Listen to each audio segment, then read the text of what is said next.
लाना चाहते हैं और हमेशा के लिए खुश रहना चाहते हैं। कौन कौन चाहता है कि मैं हमेशा खुश रहूं, मज़ा आ जाए ज़िंदगी जीने का? कौन कौन चाहता है? फटाफट से, जिसको सबसे ज़्यादा मज़ा लेना सबसे पहले हैंड रेस करेगा। तो धीरे धीरे वो मज़ा कम होता जाएगा। जो लास्ट में आएंगे, जो बिल्कुल भी नहीं करेंगे, उनका मज़ा सोच सकते हैं हम कैसे आने वाला है उनको। चलिए, आज चेक हो जाएगा कौन ज़िंदगी के मज़े लेते हुए ज़िंदगी जीना चाहता है और कौन उदास रोते हुए ऐसी ज़िंदगी जीना चाहता है। Let me check. अरे वाह, फर्स्ट स्क्रीन तो तेज़ी से फुल होती जा रही है और बाकी सबको नहीं चाहिए। इलेक्ट्रॉनिक वाला हैंड रेस करिए, चमकाइए अपनी खिड़की को, सोने का बनाइए। यस, बहुत इजी है। हार्ट का ऑप्शन है, उसके ऊपर जाके रेज एंड करना है। अगर आप वाकई में पूरे दिल से लास्ट में हमें इस दुनिया से जाते हुए खुशी मिले और थैंक्स करते हुए जाएं ईश्वर का, इतनी मज़ेदार ज़िंदगी बीते, तो उसके लिए हैंड रेस जरूर कीजिए, क्योंकि आज का टॉपिक उतना ही अच्छे से समझ में आएगा फिर हमें।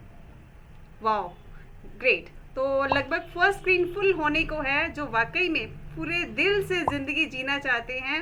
और चलिए, ग्रेट, बहुत बढ़िया। Thank you all of you. आपने ये एफर्ट तो किया हैंड रेस करने का, बाकी तो हम सोचते ही रह गए कि हैंड रेस करें नहीं करें, कहीं मैम कोई क्वेश्चन ही ना पुट कर ले। ऐसा होता है ना, कहीं हमें ले लिया जाए, कुछ पूछे मैम, तो कई बार हम क्वेश्चन से भी डर जाते हैं। कोई बात नहीं।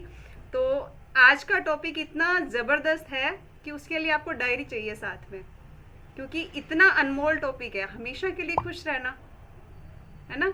तो उसके लिए डायरी पेन चाहिए। और सबसे पहले अगर ज़िंदगी के मज़े लेना चाहते हैं, तो चाहे हम अंदर से कितने भी उदास हों, कितने भी परेशान हों, आज हस्बैंड से डांट पड़ी हो, आज बच्चों को भी हमने खूब अच्छे से डांट लगाई हो, हमारा कहना नहीं मानते, है ना, आज हमारे इस रिश्तेदार ने मेरी ये चुगली कर दी, चाहे कुछ भी हो रहा हो लाइफ में, चाहे हमारी बॉडी बहुत परेशान है, आज मेरी तबीयत ठीक नहीं है, मेरा फीवर 4 दिन से नहीं जा रहा, आपके अंदर कुछ भी चल रहा हो, चेहरे पे यस इतनी बड़ी स्माइल लेके आनी है। क्यों लेके आनी है? क्योंकि जो हम देते हैं वही हमें मिलता है। तो क्या देंगे हम? स्माइल, मुस्कुराहट। तो क्या मिलेगा हमें वापस? यस, मुस्कुराहट। तो सबसे पहली हैबिट हमने बनानी है। ये मैं आज ये पॉइंट्स क्यों लेके आई हूँ, क्योंकि नया साल बहुत नज़दीक है, लगभग 40-42 दिन रहते हैं। तो इन 40-42 दिनों में हमने ये हैबिट्स बनानी है, ताकि हम नए साल का स्वागत बड़े ज़बरदस्त तरीके से करें और ये हमेशा के लिए हमारी लाइफ में ये हैबिट्स हमारे साथ रहें। तो सबसे पहली हैबिट मैंने बताई, ऑलवेज स्माइलिंग, ऑलवेज स्माइलिंग। किसी का भी स्वागत करें तो मुस्कुराहट के साथ, तो अपने आप ऑटो मोड पे ज़िंदगी में मुस्कुराहटें आनी शुरू हो जाएंगी और फेस की शेप भी सुधर जाएगी मेरी तरह, राइट। चलिए नेक्स्ट, दूसरी हैबिट क्या है? हमेशा उस अल्टीमेट पावर को याद करना जिसने हमें बनाया। अब आप सोचेंगे, लेकिन मैं ये चीज़ जानती हूँ, अगर उस ईश्वर ने हमें बनाया है ना, इतना कुछ हमें देकर भेजा है, हम वो चीज़ें देखते हैं जो हमारे पास नहीं है, हम वो बिल्कुल भी नहीं देखते जो हमें उसने दी हैं। आप छोटी से छोटी चीज़ लगा लो, हमारी लाइफ में मान लो कुछ भी अच्छा नहीं हो रहा, सब कुछ अजीब हो रहा है, सब तरफ परेशानी है, लेकिन आप पहले अपने आप को देख लो। आपको ईश्वर ने दिया है, आपको आईज दी हैं इस सुंदर दुनिया को देखने के लिए, आपको ये मुस्कुराता हुआ चेहरा दिया है, आपको दांत दिए हैं खाने के लिए, है ना, आपको हैंड्स दिए हैं काम करने के लिए, आपको लेग्स दिए हैं चलने के लिए। इस एक एक चीज़ की इतनी कीमत है, अब वो आप अंदाज़ा लगा सकते हो। अगर वो चीज़ हमारे पास नहीं है और हमें नकली या डॉक्टर की तरफ से ऐड करनी पड़े, तो वो चीज़ें जो हैं कितनी कीमती हो जाती हैं। और भगवान जी ने हमें वो चीज़ें मुफ्त में दी हैं, राइट। तो उस सुपर पावर को हमेशा याद रखिए। और उसका एक फ़ायदा और भी है, जब हम उस सुपर पावर को याद रखते हैं, क्या फ़ायदा है? उससे हमें एनर्जी मिलती रहती है, राइट। उससे हमें एनर्जी मिलती रहती है इस दुनिया को फेस करने की, राइट। सबको एनर्जी देने के लिए पहले खुद के पास एनर्जी होनी चाहिए। वो एनर्जी हमने कहाँ लेनी है? कहाँ से लेनी है? उस सुपर पावर गॉड से लेनी है। तो उसके लिए हमेशा हमने उसको याद करना है, राइट। चलिए तीसरी चीज़ क्या है, अपनी गुड और बैड हैबिट्स को पहचानिए। कई बार क्या होता है, हम अपनी बुराइयां भी फेस नहीं करना चाहते। नहीं नहीं, मैं तो सही हूँ, मेरी कोई गलती नहीं है, सामने वाले की गलती है। कुछ भी कोई चीज़ हमारे सामने आती है ना कि हाँ आपकी गलती है, लेकिन हम मानने को तैयार नहीं होते। तो अपनी बैड हैबिट्स, अपनी गुड हैबिट्स दोनों को रिकॉग्नाइज करना है। क्या फ़ायदा उसका? गुड हैबिट्स को रिकॉग्नाइज करेंगे तो हमारा कॉन्फिडेंस बढ़ेगा। ये चीज़ मेरे को बड़े अच्छे से आती है और पूरे कॉन्फिडेंस के साथ हम लोग करते हैं। और बैड हैबिट्स को रिकॉग्नाइज करने का क्या फ़ायदा? उसमें हम सुधार कर सकते हैं। अगर हम पहचानेंगे ही नहीं, उस चीज़ को एक्सेप्ट नहीं करेंगे, तो उसमें सुधार होने की तो गुंजाइश ही नहीं है, राइट? तो ये पॉइंट स्पेशली नोट करें कि अपनी गुड हैबिट्स और बैड हैबिट्स को रिकॉग्नाइज करें ताकि हम उन पे आगे काम कर सकें, राइट? नेक्स्ट, अगर जिन बैड हैबिट्स में आप चेंज चाहते हो तो छोटे छोटे छोटे छोटे स्टेप्स लें। एकदम से बड़ा स्टेप ले ही नहीं सकते आप।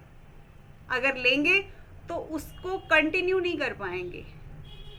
स्पेशली मैं नोट करती हूँ जो शाम की क्लास में आते हैं ना, उनको सुबह उठने के लिए कह दिया जाए तो बड़ा मुश्किल है उनके लिए।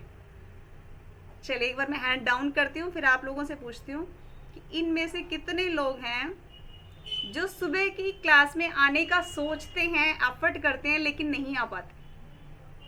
बताएंगे कौन कौन है वो? हैंड रेज करके बताइए बेझिझक। अरे अपना परिवार है, अपने कोच से क्या छुपाना, आपके कोचेस आपको जानते हैं। जो सुबह आने की कोशिश करते हैं लेकिन आ नहीं पाते क्लास में, सभी आते हैं इसमें से? सभी? सच्ची में? चलिए, मानने वाले बहुत कम लोग हैं। आशा जी ने माना, वाकई में ऐसा होता है मेरे साथ, मैं कोशिश करती हूँ लेकिन आ नहीं पाती। चलिए बाकी सब कोई बात नहीं, लेकिन सबको अपने अंदर अंदर पता है कौन आने की कोशिश करता है और जो नहीं आ पाता। तो अगर आप 8 बजे सुबह उठते हैं, राइट, और एकदम से आपको कहा जाए कि 5:30 की क्लास में आना है, बहुत मुश्किल है, राइट? तो 8 से 7:30, 7:30 से 7, ऐसे धीरे धीरे अपने स्टेप्स बनाइए। यानी कि एक बड़ी हैबिट को आप चेंज करना चाहते हैं तो एकदम से नहीं आएगा। आज आप 8 बजे उठ रहे हो तो कल 5:30 हो सकता है, एक दिन एफर्ट लगा के उठ जाओ, नेक्स्ट डे 5:30 नहीं उठ पाओगे।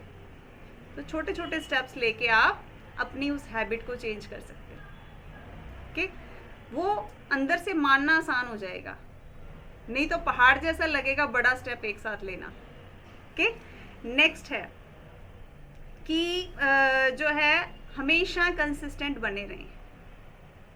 आप मानते हो कि जो रेगुलर क्लास में आते हैं उनकी बॉडी में वर्कआउट की भी एक हैबिट बन जाती है। जो हफ्ते बाद एक बार आएगा ना, उसकी बॉडी पेन करने लगेगी, फिर उसको 2 दिन बड़ा अजीब सा लगेगा, मेरा यहाँ से पेन हो रहा है, मेरा वहाँ से पेन हो रहा है। और उसके साथ साथ अगर हम न्यूट्रिशन नहीं ले रहे तो फिर हम और अपने बॉडी को टॉर्चर कर रहे होते हैं, क्योंकि हमारे खाने में न्यूट्रिशन नहीं मिलता। जो आपने वर्कआउट किया उसकी रिकवरी के लिए न्यूट्रिशन चाहिए ही, और कंसिस्टेंट रहना उससे ज़्यादा ज़रूरी है। क्यों ज़रूरी है? क्योंकि एक गैप आने के बाद वापस उस चीज़ में आना बहुत मुश्किल लगता है। थोड़ा थोड़ा, मान लो आज तबीयत ख़राब है, आज हमारे से हो नहीं रहा, तो आप कम कर लीजिए, वार्म अप और कूल डाउन कर लीजिए, पूरी वर्कआउट मत कीजिए, लेकिन कंसिस्टेंसी तो बनी रहेगी ना। नेक्स्ट डे करना मुश्किल नहीं लगेगा। आपने 2 दिन गैप डाल दिया, उसके बाद फिर से आप आ रहे हो तो मुश्किल है। ओके, तो कंसिस्टेंसी बहुत ज़्यादा पे करती है। बजाय कि आज आपने वर्कआउट नहीं किया, हफ्ते बाद 2 घंटे के लिए वर्कआउट कर रहे हो, वो इतना इफेक्टिव नहीं होगा जितना रोज़ आधे आधे घंटे का होगा, उसका बेनिफिट ज़्यादा है। ओके, तो हर चीज़ में हमने कंसिस्टेंट रहना है।